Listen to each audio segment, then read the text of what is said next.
see, cold, wintry, not a nice day, but I got this 1997 Jeep Cherokee, overheated about 3 weeks ago.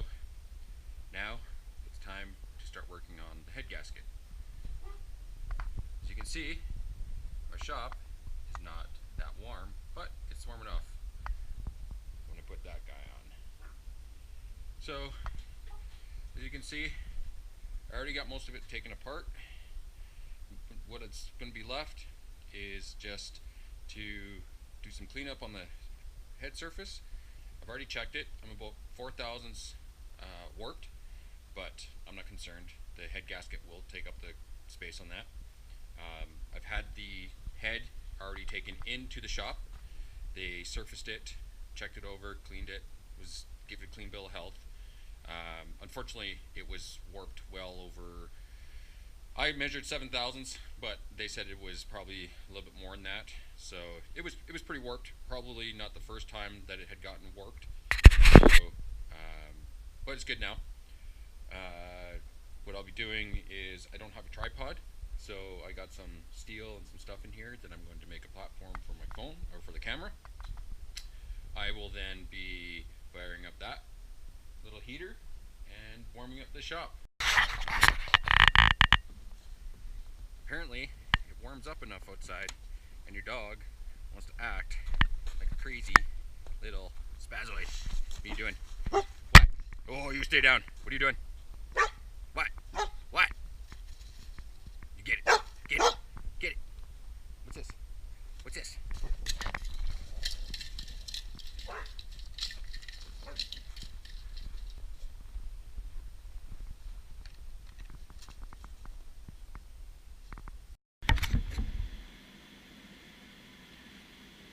You'll have to excuse the noise. I got my heater going, as you saw earlier. It's not really warm in here. Today, I gotta clean this, gotta get the surface ready, gotta get that going. It's gonna be a bit of a chore, but I find the easiest way to do this is just using a standard, normal razor blade, WD-40, and a good red Brillo cloth. Right now, because I got the heater going, this is covered in a bit of ice, so unfortunately that's going to play into this, but I'm just going to spray it down with some WD-40, and then I'm just going to start scraping. I'm not too concerned about stuff, so what I'm going to do is I'm going to take some clean rags, shove them into the cylinder holes. What this will do is it helps keep all the crud from falling down and causing potential issues later on once you've got your cylinder head back on. You'll need a 3/4 inch bolt down on the crank, turn it over.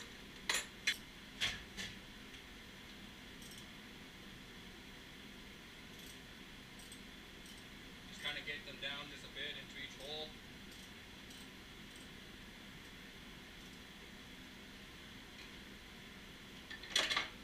Plug them and scrape them clean.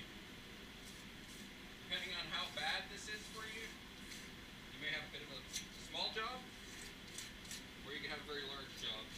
This one's not too bad, so I don't think I'm going to scrape too much on this one. What I'll do instead, I'll get my drill with a wire brush, and I'll just brush this off. Drill, brass, wire, steel wheel. Cleans up.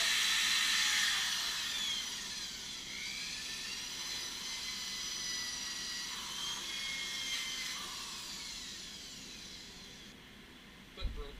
It'll stay on by itself later. Just want to kind of get that up and out of the way. It's really gross. Valve cover on this was leaking for some time, so I'll clean that up later.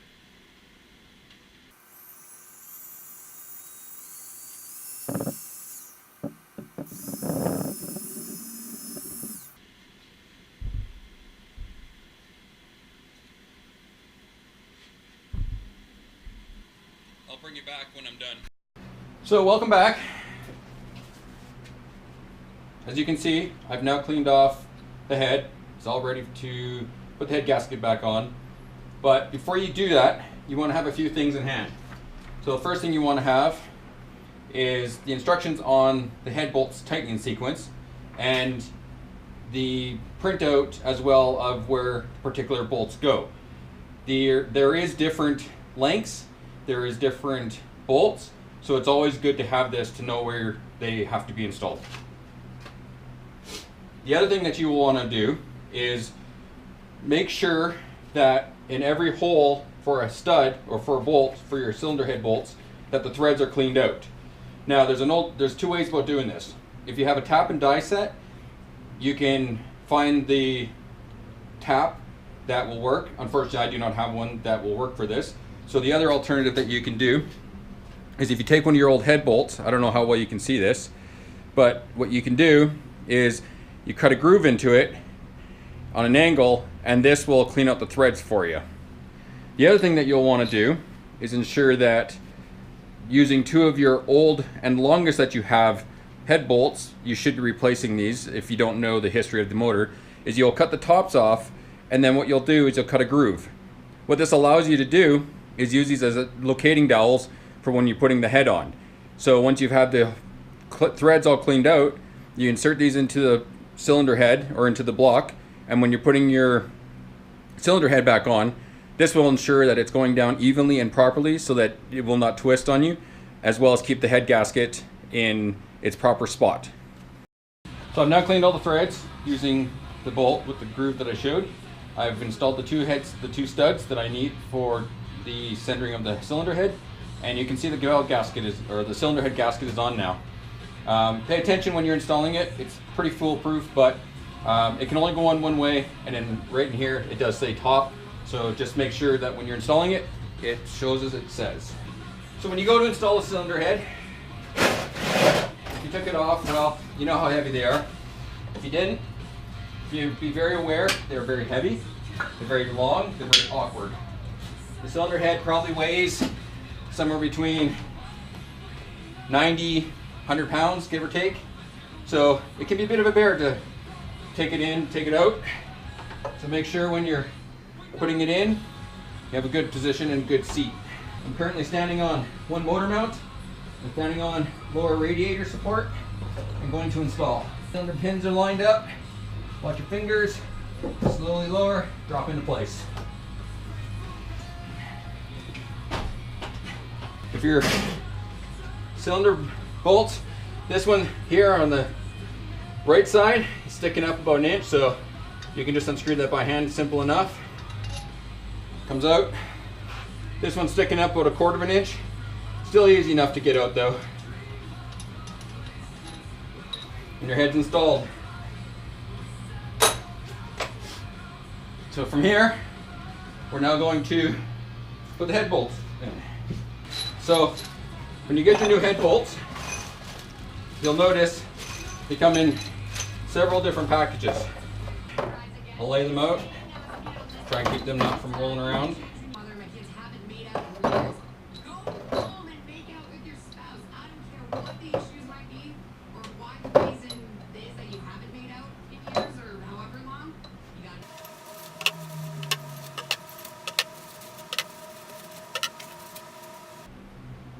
So you'll notice that there's 1, 2, 3 different groups here. When you look at your sheet, you'll see that there's 1, 2, 3 different groups here as well. So you can't really put them into the wrong spots, but depending on where you put it, it may not tighten down properly. Now, one of the things that you'll notice and you'll read about is that there's 2 particular bolts that have to be done correctly. The first one is up here at the front, which is number 11. This one has to have thread sealant put on it because this does go into a water jacket. The other one is number 14 all the way in the back. Now, the problem with number 14 is that if you try putting your head bolt in there, it's not going to fit. And the reason it doesn't fit is because of the dowel that's on the top of it. And when the dowel is on the top of it, this threaded part is for the ground strap right here. I'm going to be moving this ground strap because I don't like it. So what I'm going to do is I'm going to cut that threaded part off the top of the bolt. And now what you'll see is I can just tuck it up underneath and it'll install just fine. So from there, you just keep moving ahead, putting the bolts into their appropriate spots. So I'm going to start with all the ones that have threads on the top. And when you look at this, it says 1/2 inch 13 with 7/16" quarter stud end. That's referring to these. And you'll see that there's 2, 4, 6, 7. If I count 1, 2, 3, 4, 5, 6, and 7, which I've already installed in the back. So these, if you look at this, follow just the number sequence. So one goes into 11, one goes into 7, 3, 2, 6, and 10. So you can see right now, any of the ones that have the threaded stud on the top basically go along the front side. The two that have the dowels, they go on the opposite side and they go into holes number 8 and number 9. And your remainders are installed in the holes that don't have them.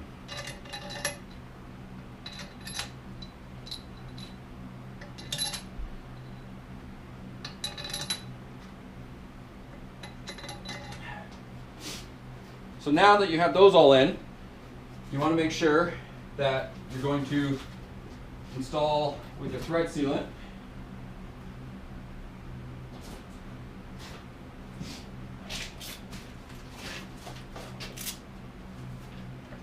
I'm just using Loctite thread sealant. It says item number 38133. Just have to make sure that on this number 11, threads are clean, and just coat it good.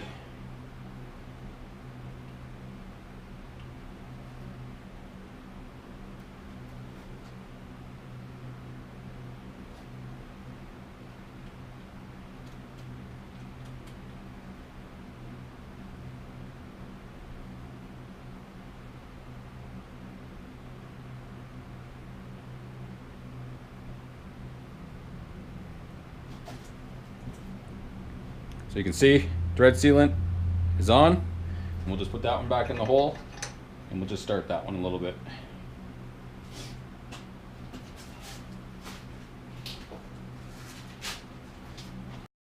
I'm using an impact just to cinch them all down to a point that I don't have to stand here for 20 minutes doing this. So if you have an impact like something like this, they work real good.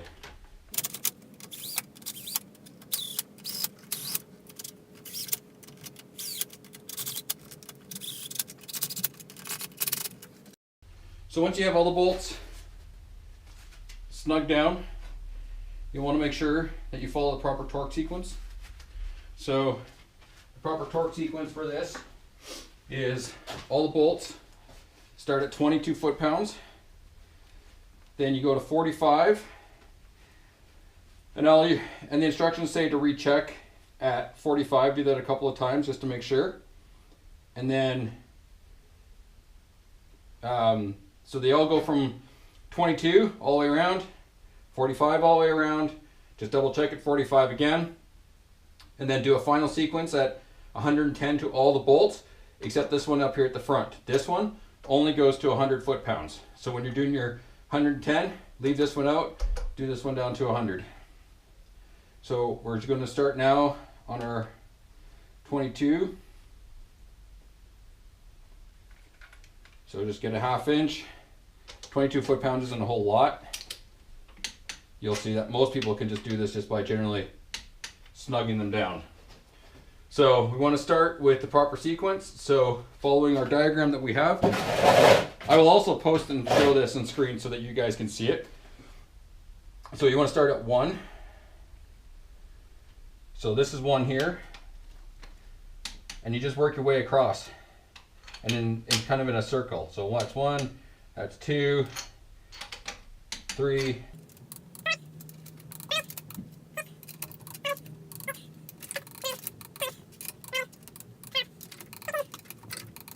So that's 22 foot-pounds. Now we go to 45 and follow the sequence again.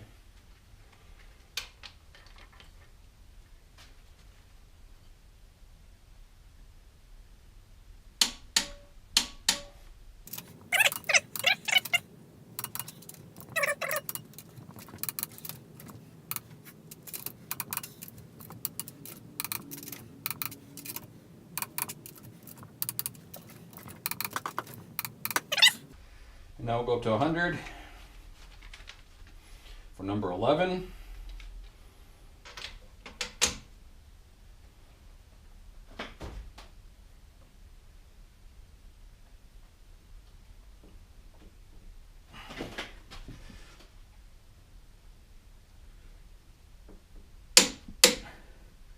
Clicks, and we're done. So we're going to finish off from where we were yesterday. We were getting ready to tighten down all these bolts to 110 foot-pounds. So we just go back to following the pattern, find number 1, and just flat.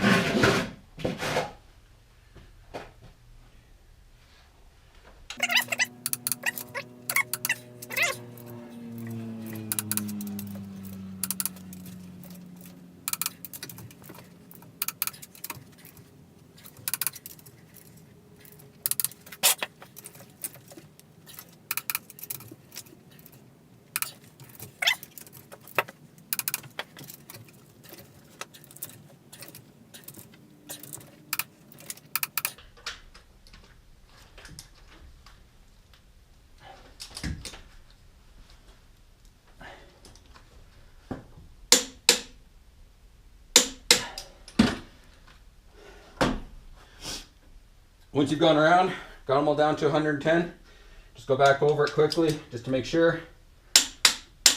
Double click them. Everything verified down to 110 foot-pounds. From there, we can now move to our push rods. So you'll see, when I put my push rods in a box, marked the front, and I marked each one to the according cylinder, just to make sure they go back in to the right spot.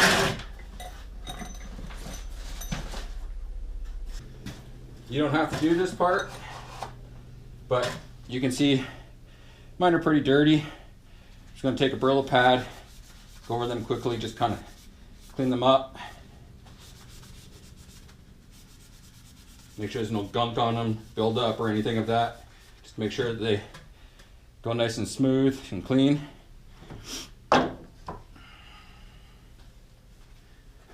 And then just stick them back in their holes.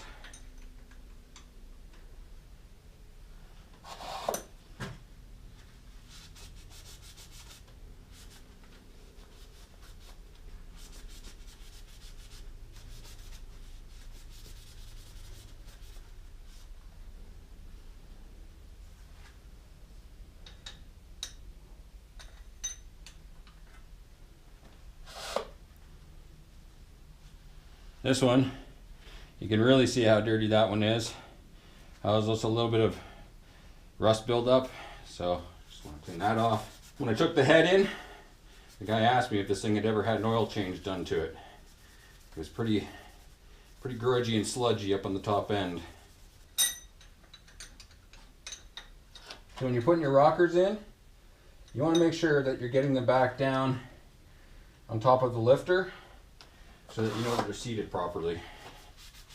You can also, if you want, if you don't know the history or it's a higher mileage motor, you can take your push rods, put them on something flat, and make sure that they're still perfectly round. If you find that one isn't, I recommend that you would replace that one, or replace them all, whichever's easiest. I'm not too concerned about this motor, as it's a very high mileage motor. It's a Canadian Jeep, so it's sitting at close to 430,000 kilometers on it. So I'm just trying to get this done so that I can just get it running and have a vehicle again. I do intend on finding a short block, even a long block if the price is right, to rebuild the bottom end. Here's another example of just how dark and gross those rods are. So hopefully, once I'm done, I'll run a couple of oil changes through it and should hopefully clear up any of the crap that's remaining in the system.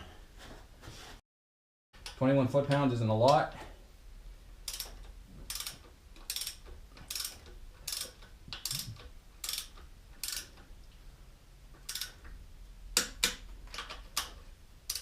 You just want to be careful when you're tightening these so that you don't bend these little rocker bridges. You want to keep those straight.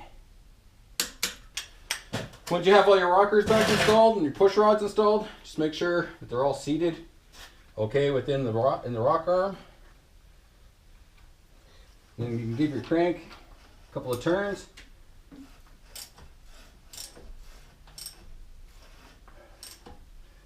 And just watch your valve rockers and make sure they're all moving.